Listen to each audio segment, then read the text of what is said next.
आम आदमी पार्टी बनी ही संघ की बुनियाद से थी, ताकि दिल्ली में आरएसएस का गठबंधन हो। आप हकीकत से क्यों लोगों को गुमराह करते हो?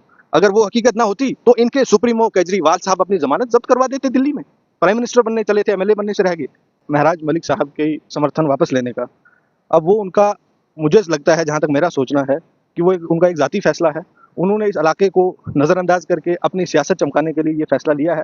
अब अल्लाह जानता है और महराज मलिक साहब जानते हैं कि ये फैसला सही होगा या गलत, लेकिन भलेसा की आवाम के लिए, खास करके जिला डोडा के लिए, ये एक बड़ी हैरानी वाली बात थी कि अगर आप भारतीय जनता पार्टी के खिलाफ खड़े हो, अगर आप बीजेपी को अपोज कर रहे हो, तो फिर आपका फर्ज बनता है कि जो गवर्नमेंट, रनिंग गवर्नमेंट है, उसके साथ खड़े रहना। ड्यूटी है, सारी चीजें दिल्ली के पास है, लॉ एंड ऑर्डर दिल्ली के पास है। उमर साहब की जुबान तो उनके पास है ना, या उमर साहब की जुबान भी दिल्ली के पास है? देखिए, जहां तक बात है महराज मलिक साहब के समर्थन वापस लेने का, अब वो उनका, मुझे लगता है जहां तक मेरा सोचना है कि वो उनका एक जाती फैसला है। उन्होंने इस इलाके को नज़रअंदाज करके अपनी सियासत चमकाने के लिए ये फैसला लिया है। अब अल्लाह जानता है और महराज मलिक साहब जानते हैं कि ये फैसला सही होगा या गलत, लेकिन भलेसा की आवाम के लिए, खास करके जिला डोडा के लिए, ये एक बड़ी हैरानी वाली बात थी कि अगर आप भारतीय जनता पार्टी के खिलाफ खड़े हो, अगर आप बीजेपी को अपोज कर रहे हो, तो फिर आपका फर्ज बनता है कि जो गवर्नमेंट, रनिंग गवर्नमेंट है, उसके साथ खड़े रहना। अब उसके खिलाफ जाके मुझे लगता है कि वो वही दिल्ली वाली पॉलिसी, आरएसएस वाली पॉलिसी अपनाना चाहते हैं। और दूसरी ही बात आपने साथ में पूछी कि हड्डल वाला मसला, आज आपसे बात करने का मुझे सबसे बड़ा मसला यही लग रहा है। पिछले दिनों आपने देखा कि डिस्ट्रिक्ट हॉस्पिटल डोडा में बहुत बड़ी कंट्रोवर्सी हुई डॉक्टर्स के बीच में और हमारे एमएलए साहब के बीच में।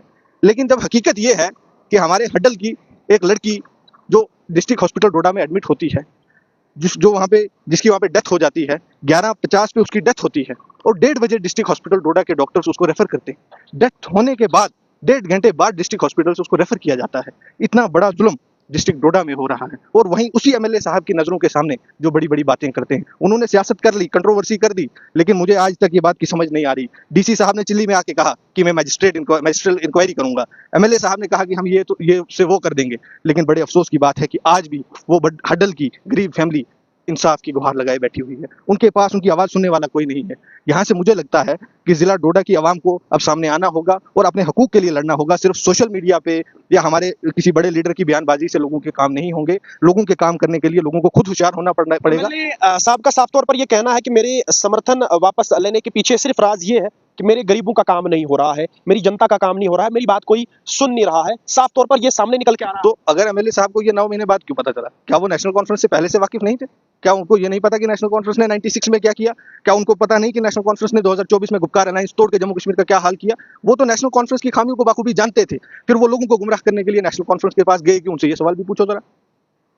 आप जिस सियासी जमात से ताल्लुक रखते हैं, आप पे भी इल्जाम है, बड़ा इल्जाम है और सबके सामने है कि आपने जब गठजोड़ बीजेपी के साथ किया उसके बाद ही जम्मू कश्मीर की बर्बादी है।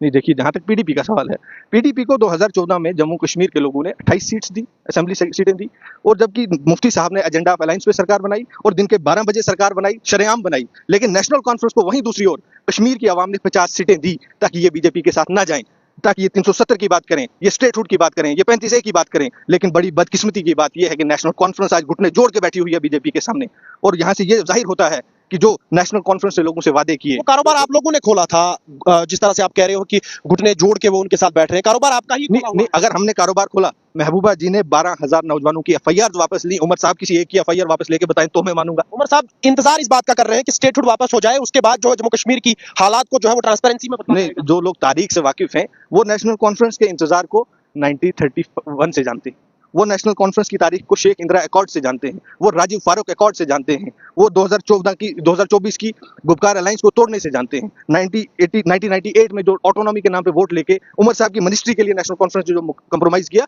जम्मू कश्मीर के लोग बड़े बाखूबी जानते हैं। लेकिन इस बार जम्मू कश्मीर के लोगों ने इमोशनल होकर बीजेपी को रोकने के लिए नेशनल कॉन्फ्रेंस को इतना बड़ा मैंडेट दिया, उसके बावजूद भी नेशनल कॉन्फ्रेंस आज जाके घुटने टेक के बैठी हुई है। बड़ी हकीकत सब कुछ जानता है जनाब, आज यूटी है, सारी चीजें दिल्ली के पास है, लॉ एंड ऑर्डर दिल्ली के पास है। उमर साहब की जुबान तो उनके पास है ना, या उमर साहब की जुबान भी दिल्ली के पास है?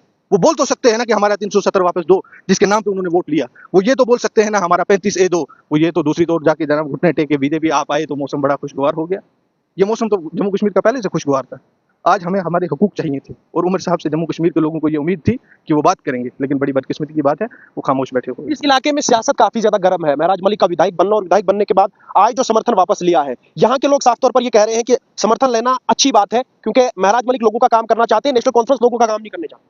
नहीं, वो महराज मलिक साहब का जाती मसला है, मैं नहीं उसमें जाना चाहता। नेशनल कॉन्फ्रेंस ने अगर उनको दावत दी कि आप आए हमारे ये साथ, बात ठीक है, क्या जमीनी सतह पे ये बात सही है कि महराज मलिक ने जो समर्थन वापस लिया, क्या यहाँ के लोगों के लिए बेहतरी है? नहीं, वो तो नुकसान है। बीजेपी पहले ही खिलाफ थी, अब नेशनल कॉन्फ्रेंस भी खिलाफ हो गई, अब भलेसा के लोग कहाँ जाएंगे? कौन सुनेगा भलेसा के लोगों की? आज एडमिनिस्ट्रेटिव लेवल पे महराज मलिक साहब का जो कोई नाम ले ले कि जनाब हम डोडा से आए हैं महराज मलिक साहब के इलाके से, तो वो अफसर पहले ही काम करने से मना कर देता है। नेशनल कॉन्फ्रेंस को इन्होंने नाराज कर दिया, बीजेपी से ये अलग है, तो जम्मू ये भलेसा के लोग किसके पास जाएंगे? महराज साहब साफ तौर पर ये कह रहे हैं कि अब हम दिल्ली जाएंगे और स्टेटहुड के हित में हम प्रोटेस्ट करेंगे, मेरी जनता मेरे साथ चलेगी। अगर वो एक एमएलए होने की अगर इतनी सलाहियत रखते हैं तो बड़ी मुबारक हो। लेकिन उसके साथ जनता बहुत ज्यादा है। नहीं, जनता जब दिखेगी तो देखेंगे। जिस तरह से उन्होंने नहीं, इलेक्शन एक अलग चीज थी। इलेक्शन आप देखें वो बड़ी डिटेल्ड बात हो जाएगी। भलेसा का एक नुमाइंदा होना वो उनको बहुत बड़ा फायदा दे गया। भलेसा के लोगों ने उनको मजहब मिलत से हट के वोट दिए, लेकिन बड़ी बदकिस्मती की बात है, आप जब देखोगे इलाका चिल्ली से पीछे 5 पंचायत हैं, आज तक महराज मलिक साहब इलेक्शन जीतने के बाद एक कदम नहीं रखा वहां पे। इन लोगों की कौन बात करेगा? वो ठीक है अपनी पार्टी चला रहे हैं पूरे जम्मू कश्मीर में, लेकिन इन लोगों की बात कौन सुनेगा? इनके पास कौन जाएगा? स्टेटहुड तो हम नेशनल कॉन्फ्रेंस भी बोल रही है, बीजेपी अमित शाह ने बोला है कि हम स्टेटहुड दे देंगे, तो महराज साहब उस पर कौन सी सियासी रोटी सेकना चाह रहे हैं? मुझे ये बात समझ नहीं आती। अगर दिल्ली जाते हो, ये वही आम आदमी पार्टी है ना जो अन्ना आंदोलन से उठी थी, जिसके जो शुरुआती दौर के लीडर थे कपिल मिश्रा और अरविंद केजरीवाल। आज जरा आप रिसर्च करो कि कपिल मिश्रा कहाँ बैठा हुआ है। बीजेपी का कैबिनेट मिनिस्टर है। आम आदमी पार्टी बनी ही संघ की बुनियाद से थी, ताकि दिल्ली में आरएसएस का गठबंधन हो। आप हकीकत से क्यों लोगों को गुमराह करते हो?